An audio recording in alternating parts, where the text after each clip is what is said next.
Prince William and Princess Catherine could be heading down under, which would be very exciting for us, with their children. This would be the first time in more than 10 years. Follows an invitation from our Prime Minister Anthony Albanese during his 90-minute sit-down with King Charles at Balmoral Castle over the weekend. Angela, that would be brilliant for us. We would love it because, as you say, the last time they came here with Prince George, he was a little baby. They were due to come during around 2020, but of course COVID knocked that over.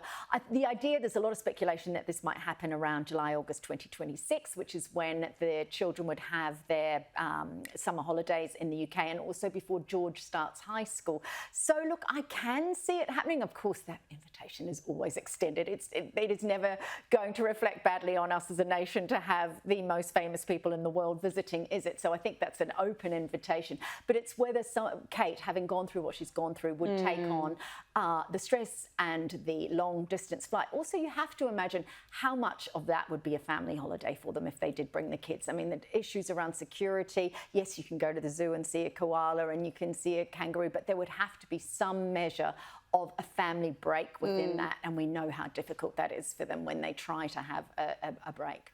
And there's been some concern for dog lovers, I'm hearing, among Windsor locals. Dog owners are furious at this no-go zone around Kate and William's new home after this barrier has been placed and CCTV cameras have been installed to protect, of course, the privacy of the royal families, but not everyone's happy about it. I know, they're going to have to get over themselves because Kate and William are moving house. It means that they need a bigger exclusion zone around that new house.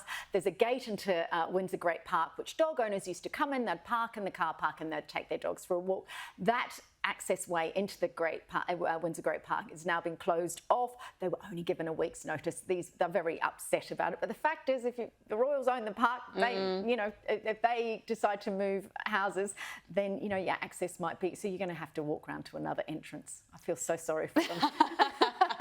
Finally, before I let you go, the Duke and Duchess of York will not be welcome at the royal family Christmas celebrations.